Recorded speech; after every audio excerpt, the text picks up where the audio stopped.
notion of migraine triggers causing migraine attacks has been so ingrained in everyone who's been diagnosed with migraine. From your first migraine diagnosis, doctors teach you about the importance of identifying your migraine triggers, of keeping track on a diary, so you can avoid the triggers and thus avoid migraine attacks.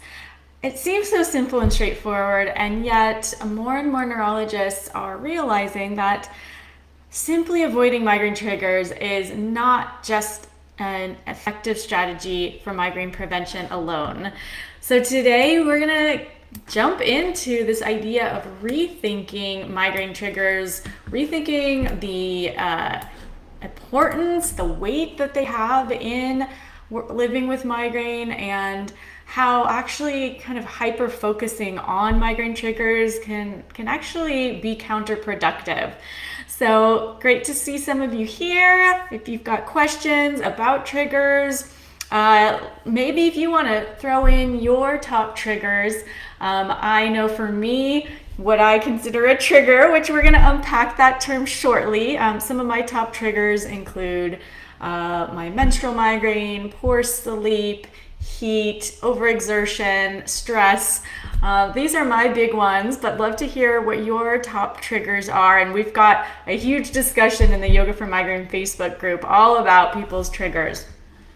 Every Wednesday, I share a live or replay of a totally free Yoga for Migraine class or wellness talk. And these talks are generously supported by Cephaly. Cephaly is a migraine device that I have been using since 2015. It was the only migraine preventative treatment that has worked for me, even when other pills and injections didn't. And they're having a great sale for Migraine and Headache Awareness Month until June 19th. So if you haven't tried Cephaly, I'm going to pop a link and a coupon code in, because you can really save big right now. I've got a coupon code that you can use, and when you combine it with their current sale, that's 30% savings. And so instead of paying $424 for their new Cephaly Dual Connected, you'd get it for $314, and they have a money back guarantee. So if it doesn't work within 90 days, just send it back. But it is absolutely worth a try. So thank you, Cephaly, for your support. So let's dive in. Today, I'm going to talk about why many supposed triggers are actually not triggers, but prodrome symptoms, that phase right before the migraine attack hits. Talk about like what triggers actually have the more evidence behind them, which triggers have the least evidence as really bringing on that migraine symptom, and how when we focus on avoiding triggers, it can actually make us more hypersensitive to triggers and also really affect our quality of life, our mental health, and what to do instead of really just trying to avoid every trigger at no cost. What's a more sustainable approach, a more effective approach, and one that's better for your health overall? So let's check in. Woo, Cindy says she loves her Cephaly. Me too. Best thing I have found for migraine treatment, along with Yoga for Migraine. So let's dive in. Let's unpack first the term trigger, which can feel triggering all by itself. And it's a shorthand. It kind of is easy to say. We all know what we mean when we're talking about it. But, maybe what it also implies, there's a little bit of like fear, a little bit of violence, right? Trigger. It also implies this is like a very causative thing that happens. Like, I have alcohol and that triggers a migraine attack, that there's a very direct effect. And I'd say more and more neurologists are really kind of changing their views that this is not always a one-to-one correlation, that it's really a collection of migraine triggers that puts us over the edge to create that migraine attack. I've heard in other talks by neurologists, other people have referred to triggers as precipitating factors, right? This is not like a sure causation, but some factors that might bring on a migraine attack. And I like to think of them, these are some danger cues. These are things that our brain over time and our lifetime has interpreted as dangerous. And so for some people, that's, artificial fragrance, it's the sunlight, fluorescent light. Like, it's so unique for all of us. And our brain has decided, it's interpreted these things as dangerous, while for other people, they are not, right? Other people can douse themselves in cologne and they don't have a problem, but not for most of us. So there's some interesting places we can delve into there of, can we change our brain's interpretation of these things being dangerous? And I would argue yes, maybe not for everything, but I'd say yes, over time, that is something that you can work on. And that's what I do help my clients with in my coaching program, Beyond Migraine, where we use a combination of pain reprocessing therapy, of healthy lifestyle habits to help your brain not be as hyperactive. So, for now, I'm going to say triggers for shorthand, but know that there's other ways to think of it, that it's not just a direct cause of a migraine attack. And that it can be so difficult to pinpoint for sure that this causes this, that really it's that collection of precipitating factors. That's where you probably heard about your migraine threshold, where you might have had, travel and your period and a stressful thing at work, and that collection of symptoms puts you over the edge to trigger a migraine attack. And so it's often not one thing, and maybe sometimes you can have a glass of wine and other times you can't, depending on what the other things are happening in your life.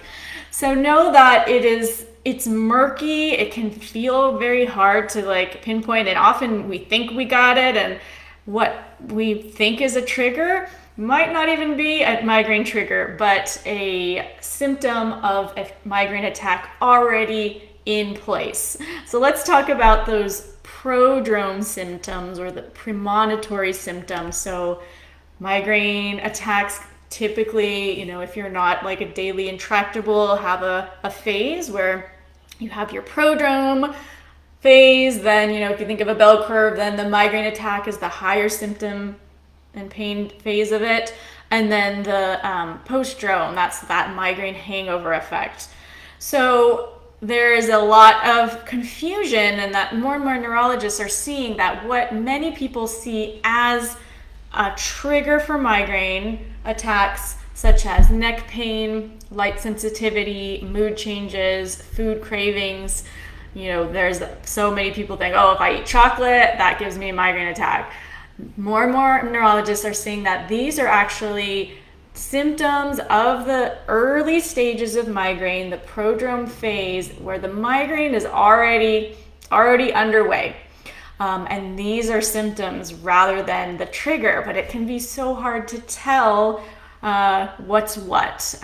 So know, if you kind of get these weird food cravings, that I think is one reason so many people link migraine attacks to food, because a lot of people get kind of unusual food cravings, or maybe junk food cravings, or they want sugar or carbs. They eat that, and then, they notice the next day the migraine attack happened, so they kind of try to solve the mystery. And it's really tough to really pinpoint that that's what it was. So many symptoms. I know for me, I've observed a pattern, and that's something that I do find having a migraine diary very helpful for, is identifying those patterns. When I get into a phase of just at 7 o'clock and I'm just exhausted, that's usually an indication that my prodrome phase is underway, and next day I will have a migraine attack. So getting to know knowing those nuances can be helpful. Let's also chat about what are some of the most researched types of migraine triggers that really have the most evidence and study.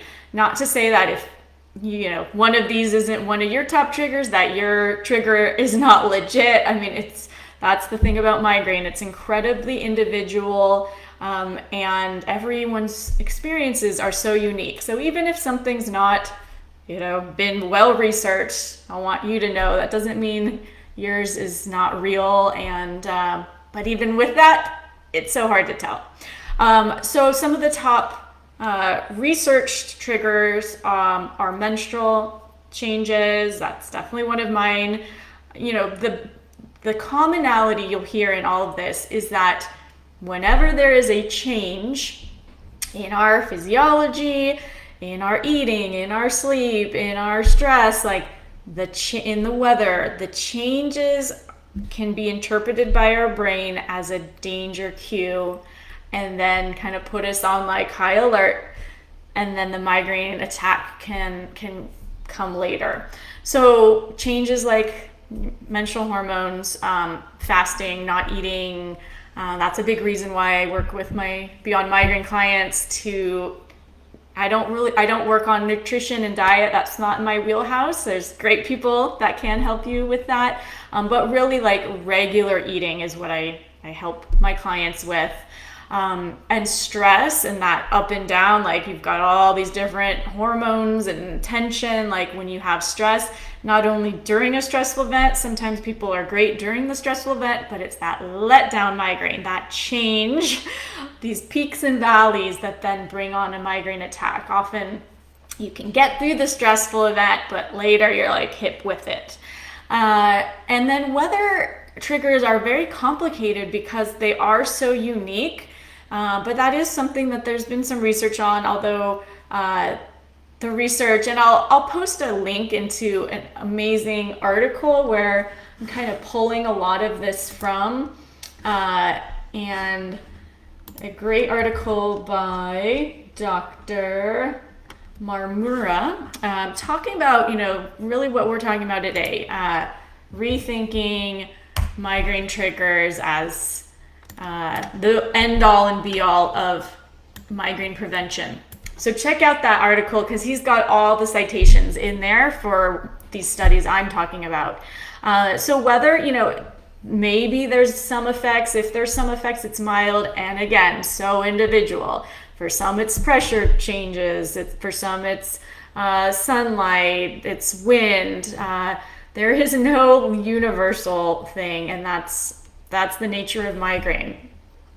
But notice on this list, food is not a well-researched trigger, and I'd like to just share that in Dr. Nat Boney's talk at the Migraine World Summit. We had her here in the Yoga for Migraine Facebook group a couple months ago, and I will throw a link later into her talk. I loved her talk about how to really create more migraine prevention strategies from a lifestyle perspective. But in her talk, she mentioned that food is really the most talked about migraine trigger with the least amount of evidence.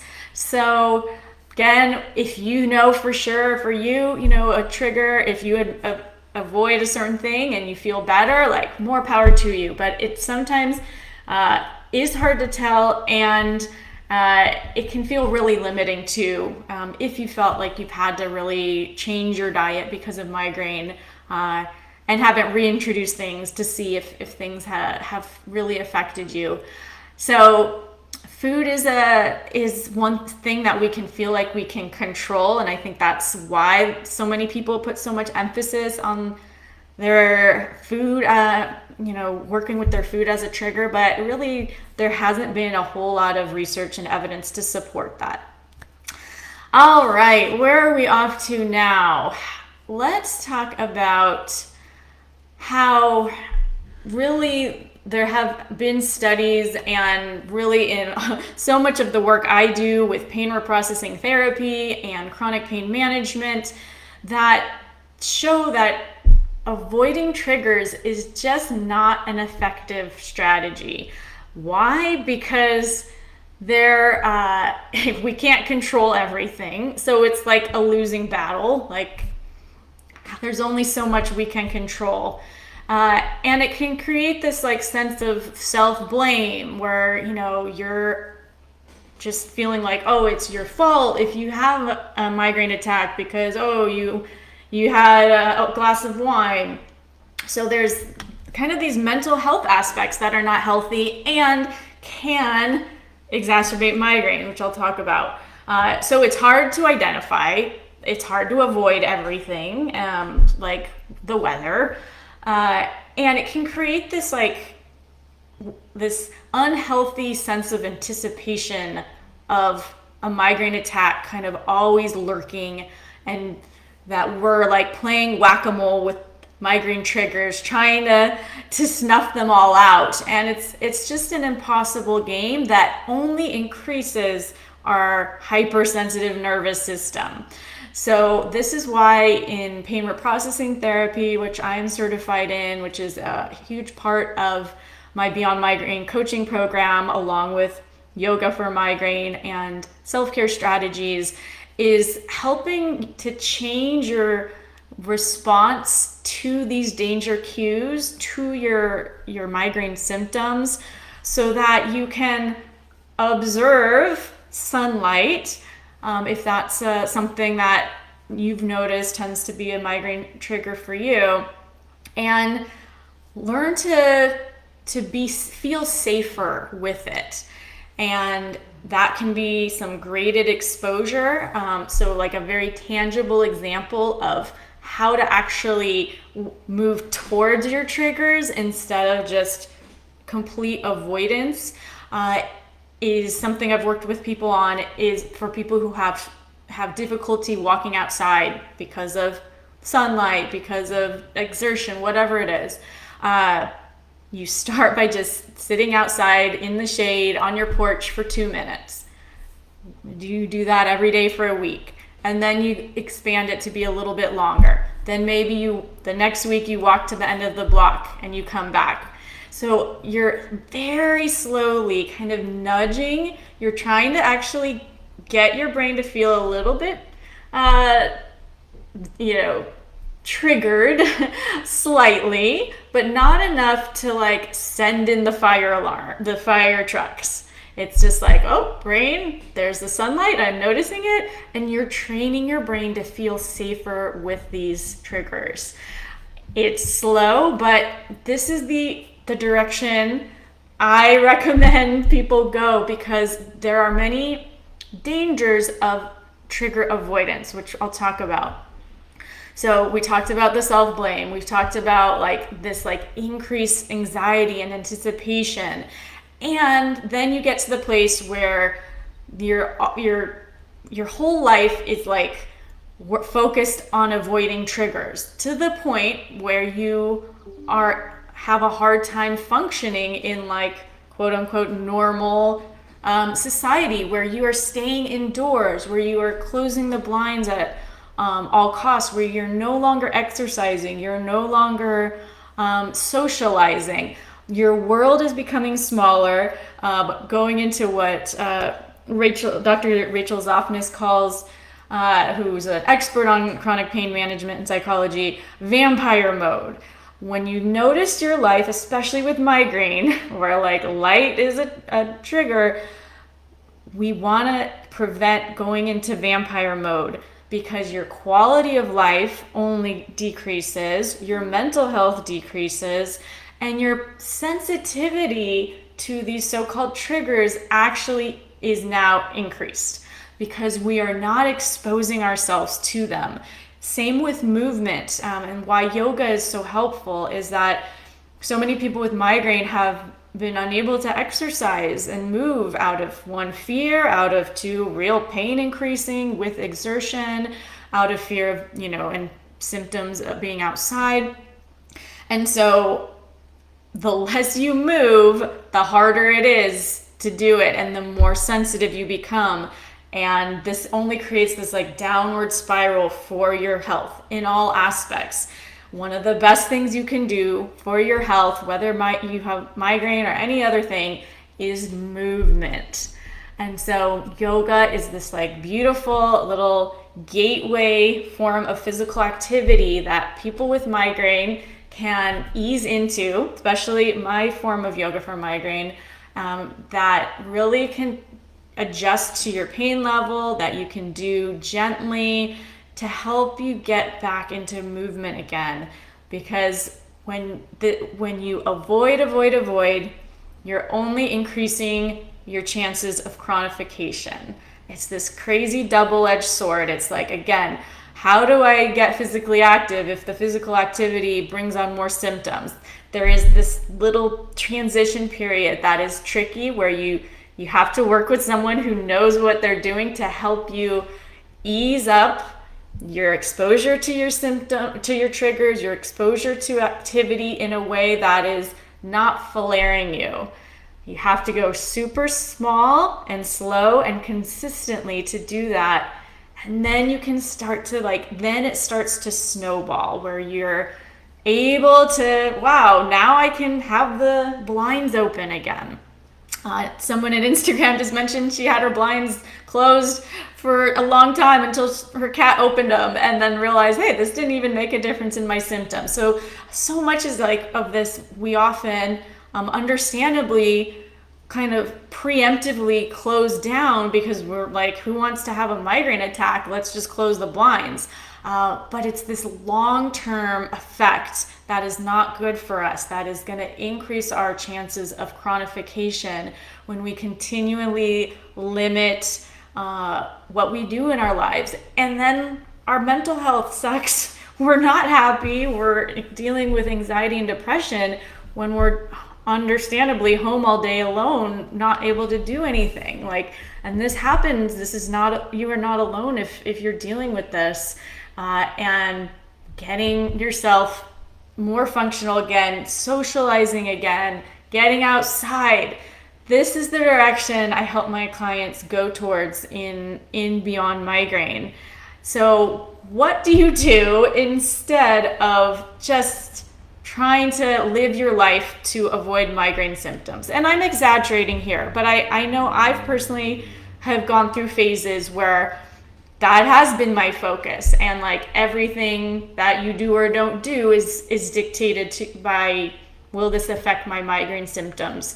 And especially for me personally, when I felt like I had to cut things out, whether it was food or, doing things I loved, like dancing, that's when mental health got worse, and it didn't actually help my migraine symptoms. So what we want to do instead of subtracting things from your life is, what are things that you can add that are going to help you feel good and help you get onto a path where you're building up your migraine threshold so that you have more resilience. What are things that are going to build your migraine resilience that you can add to your life that feel nourishing, that feel nurturing, that give you energy? And that is where yoga for migraine is a huge piece of that personally. And for my clients, you're creating this daily yoga practice that is doable, that calms your nervous system, that is enjoyable, that is giving you physical activity. It's also working with some of your mental habits to help, give you this meditative space so that you are less reactive, not just to migraine triggers, but to stress. So it just starts to snowball when you're able to have more choices in how you respond to things. That, I'd say, is the bottom line with all of this work, giving you more power to make choices on the way that you respond.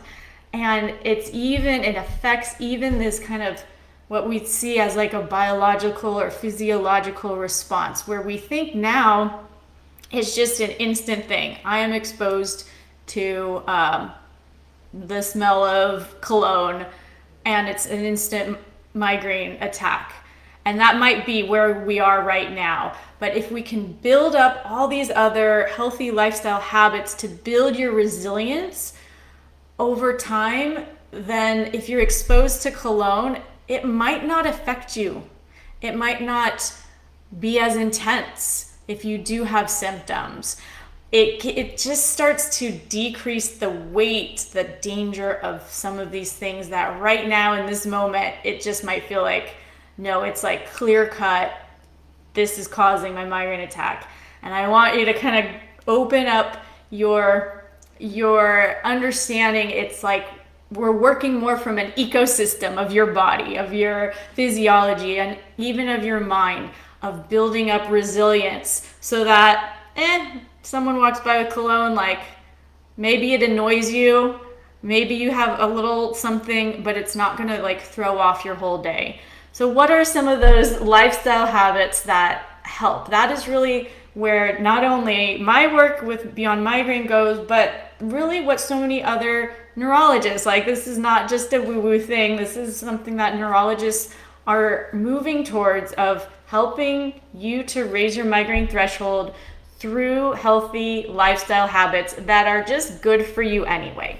You're gonna add regular sleep, you're gonna add physical activity, regular eating, ways to cope with stress. And that's where yoga is so good, so that, you know, we're not trying to change everything else in the world. Like, we are helping to build our own capacity to adjust, to bounce back, to be resilient to things that come to us. And that is this kind of inside out approach that I help my clients in Beyond Migraine get to, where we're not working on, you know, exclusively working on the outside in. I totally support migraine medications, like all the things that, you know, you can work on the outside. Yes, do that. And you need to work from the inside out. You need to get into healthy, regular self-care habits so that you are resilient, that so your nervous system is calmer, so you can bounce back more easily. So this is creating, like, it creates this virtuous cycle where you're able to take on more, you're able to be outside. It's a beautiful thing to be outside.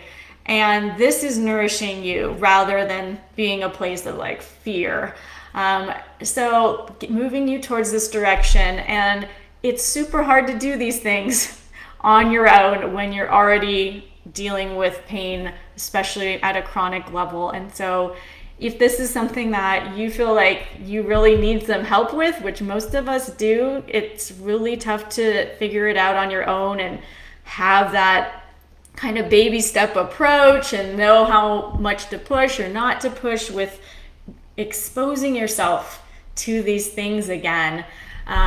Then reach out. We will have a new cohort of Beyond Migraine starting September 18th, and I'm offering a discount for folks who do join before September 1st. I can shoot you an email with the link, or a message with the link, so you can learn all about the pricing, all about what it includes. But it's amazing to see my clients make this journey from, you know, feeling overwhelmed with their symptoms, like feeling like they can't do the things they love or function in a normal way that they used to be able to do, and get to that place where they're really taking care of themselves again. They're feeling more calm in their body. They feel like they have more agency over how they respond to not only migraine triggers, but their symptoms. So even if they have symptoms, it's not affecting them as this like desperate way, like emotionally, that it used to. So all these positive, good, healthy self-care habits are good for you whether you have migraine or not. It's only going to kind of exponentially increase and add to your life and add to your health. So send a little note in the comments if you would like more info on Beyond Migraine.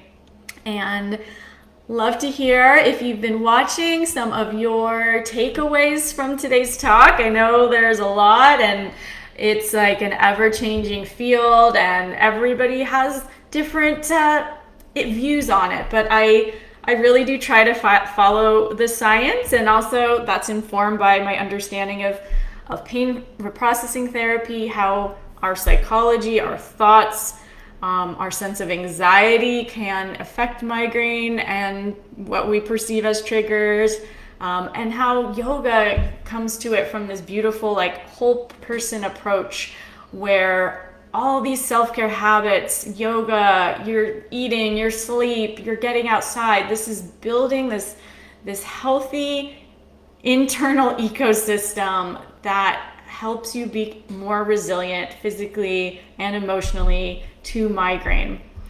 So thank you, everyone. Love to hear if you have some takeaways. Drop them in the chat.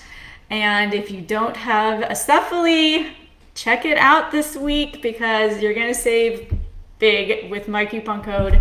You can save 30% off total. So I've dropped that in the comments too. Otherwise, next week we've got a class on yoga to help you beat the heat because it's getting hot. It will be officially summer in North America, and I've got a nice cooling yoga practice for you to try. So thank you Acephaly for being our sponsor, and reach out anytime. I'm here for you. Bye-bye.